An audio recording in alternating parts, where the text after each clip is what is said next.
a toothbrush! Tanacon. I'm just gonna call her Tanamongo for the sake of not giving myself a stroke. Tanacon was not her first controversy, but in my view it was the most telling and interesting. Maybe it's just because I love learning about conventions that went to shit. From Fire Festival to the Ball Pit convention, there's nothing quite like a good shit show.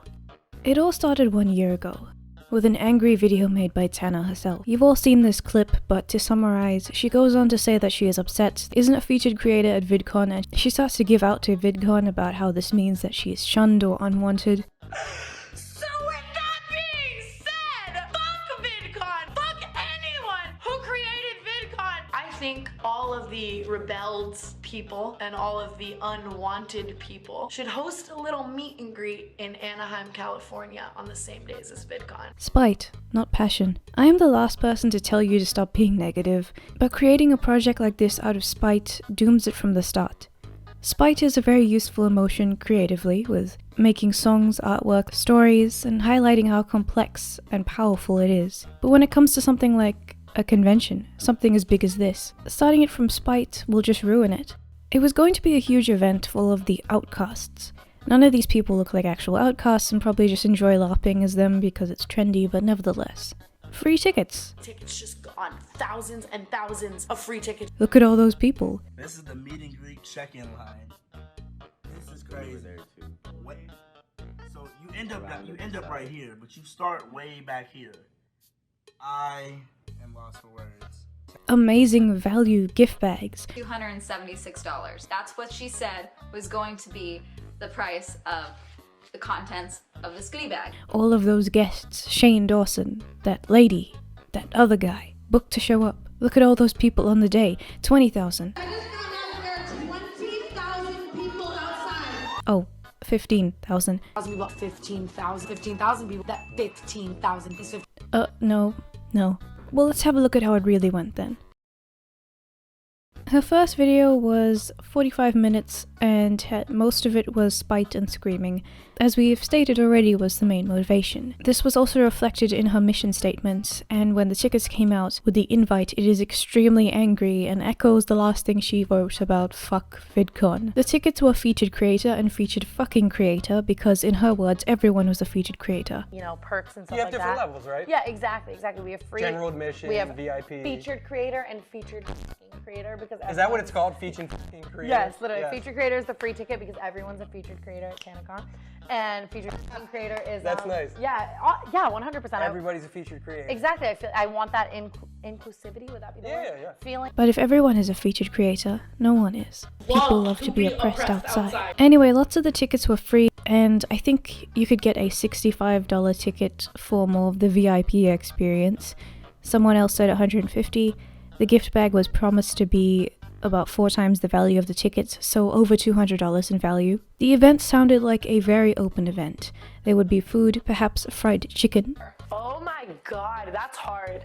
Everything. I love the way she eats like fried chicken. I love And everyone was welcome. Her partner in crime was Mike Good Times Hammond.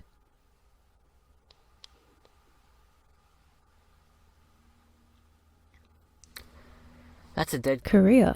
Mike Good Times Wise? A man who looks like a baby from The Sims 3. A man who looks like the type of person that you'd see playing an Xbox in the sewer and listening to Skillet in 2019. But I'm getting ahead of myself. Here are some of the claims. There would be 2 lines. One for a $65 ticket and one for free. There would be long lines, I assume, because it shows this clip that they think people love to be oppressed outside. Even Tana, it seems, loves LARPing as someone who goes through hardship. Paid and lines for people that came in for free, Yeah. right? There were lines for everything today. Everything would have gone fine. The entire first time of the day was incredible. We had a fucking wedding and panels and Q&As, meet and greets, everything. It was fucking a fully functioning convention. Waiting to get in. Like, people love to be oppressed outside. Mission statement: meet creators and get 4 times the value of VidCon for less. There was one line, although it was more of a blob, with potential for injury rather than a line. Even though reportedly 300 people got free tickets, the people at the convention were having a very, very hard time trying to find them. It seemed that most people had to pay $65. For what exactly? Well, there was no food, no water, and no sign of the guests. Yeah, here's the film. We have nothing to There was one hallway, one big conference room, and a big sunny day outside. It was also around 4,000 people, not 15 or 20k. They waited for 4 hours and the event got cancelled. The next day of the event was then promised, but it also got cancelled. No one was surprised by this. The guests would never have been able to show up. The panels were the same as the VidCon times anyway, so they had to prioritize. Nevertheless, she kept repeating the numbers of people and was going on about how amazing it was. Oh right, the gift bag. Stickers from PETA, Oevo, Gucci Princess Cruelty-Free Shopping Guide, whatever this is, and then a condom, a Tanacon. Over $200 of value, that must be one expensive condom. It's a shame that the packaging doesn't express that expensiveness. Hang on. Think of it as something younger. Tana knows her audience is mostly children, and she knows that children would show up because of the free tickets, and she thinks, this is a con for someone younger, so why should we give out condoms to underage fans? But hey, I'm not here to judge. Gabby Hanna finally shows up and states that she thought it was a shit show from the very start. So, you know some of the convention will be a horrible failure, looking like Jonestown right before the Kool-Aid, but you still tell your fans you're gonna be there and show up anyway without saying anything and until everyone is already trapped there. Many injuries have already happened. And then a clip comes out showing that they were told the capacity for the Marriott Events Room where the convention took place well in advance, saying that it's 1,000 people. They remark that they have 4,000 more than that, but they don't care despite being warned and actively knowing this. And yet she claims that the con was fully functioning and that the unexpected amount of people that turned up had ruined it. Everything would have gone fine. The entire first time of the day was incredible. We had a fucking wedding and panels and Q&As, meet and greets, everything. It was fucking a fully functioning convention. Yet we can clearly see that they knew the amount of people that would show up and they knew that it was more than the capacity. She made a tweet saying that her and Bella were coming out and they would be happy to refund people, yet I couldn't really find any news on the refunds as much as I tried. There were said to be 91 security cards there, but there were really 26. $160,000 was spent on security, and there should have been 50 guards per 5,000 people, according to regulations. Security is my biggest concern. Will there be 91? Literally all of the people on the security team were telling me that there was around 4. Both Tana and Mike lied about how the Marriott told them about the capacity, and also about security numbers. The entire thing was rushed to be planned in a month, and Tana was at parties instead of helping to see venues.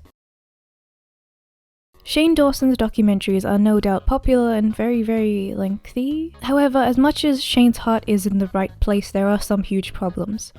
Firstly, there's the dramatic stock sound effects everywhere and everything is kind of overdramatic. I guess this is Shane Dawson that we're talking about here. Horror music playing liberally to add an artificial excitement sometimes actually dulls the effect of the information more because of the fact that it's edited this way. Just let the information speak for itself sometimes, but that's just my preference. It literally said that. Oh my god. The police put out an official statement saying there was only 4,000 people outside. There's 15 minutes of incoherent blubbering from Tana, and when they call Mike, she pushes the entire blame on him. None of the legal ramifications are addressed either. I understand that Shane Dawson is friends with Tana and wants to build people up more than down, which is something that is refreshing in these documentaries. He overcompensates with this positivity and either has poor research practices or fails to properly critique. Forgive me for the comparison, but it's kind of like the Rubin Report.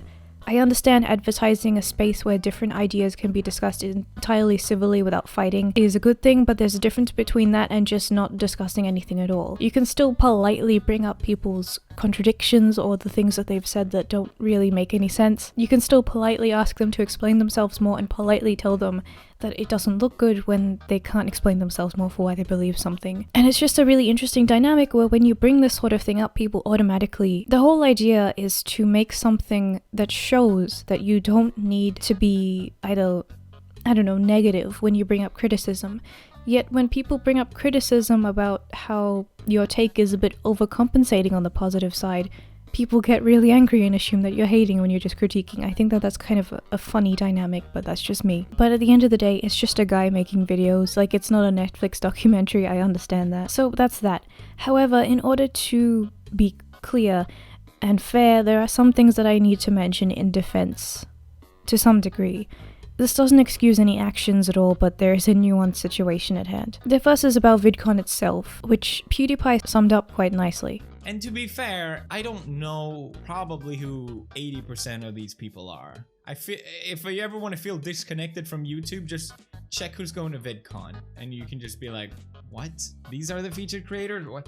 I don't know who they are. I mean, obviously some I know. It feels like the YouTube rewind videos. It's not what YouTube is, it's what they want it to be.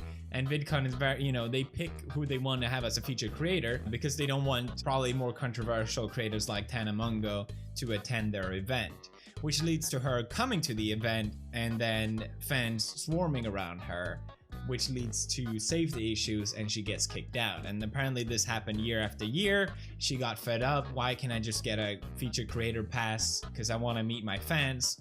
So eventually she just got fed up and she said, okay, I'm gonna make my own Tanacon. So the whole idea behind it, I'm totally all behind. I don't like VidCon. I think it's nightmare. I think it's literally hell on earth and I wouldn't want to go there. And especially the fact that they don't pay anyone to go there. The whole premise of VidCon is that you get to meet YouTubers. That's why people are paying $200 for tickets. And none of that goes to the actual thing that drives for the sales of the tickets. And it's kind of like, it's this weird guilt thing where, oh, you're not going to VidCon? Well, then you don't care about meeting your fans. When clearly YouTubers are just being used by these companies. But then again, VidCon does offer a venue for you to meet your fans in a safe environment. The second thing is that Tana is quite naive. She is. People like Michael could initially take advantage of her and promise her things that were going well when that's not how you do it. After all, his website does look professional. It advertises that they would take care of everything. Someone who's never been thinking through planning anything like this before would probably initially look at this and fall for it a bit and probably get taken advantage of to some degree. But the reason that I say initially is because after a while you kind of got to use your brain a bit and realize that something is not quite what it seems. She shouldn't have been so flippant about the safety and responsibility that she would have known about. She is equally at fault for jumping in out of spite and not actually caring about doing anything properly for the sake of it, especially when there were minors involved. I know what you're asking, this is a retrospective, so what is the fallout of this? After Tana gets blasted on social media for a bit, what were the consequences after all of this mess? Tana is now a featured creator at VidCon.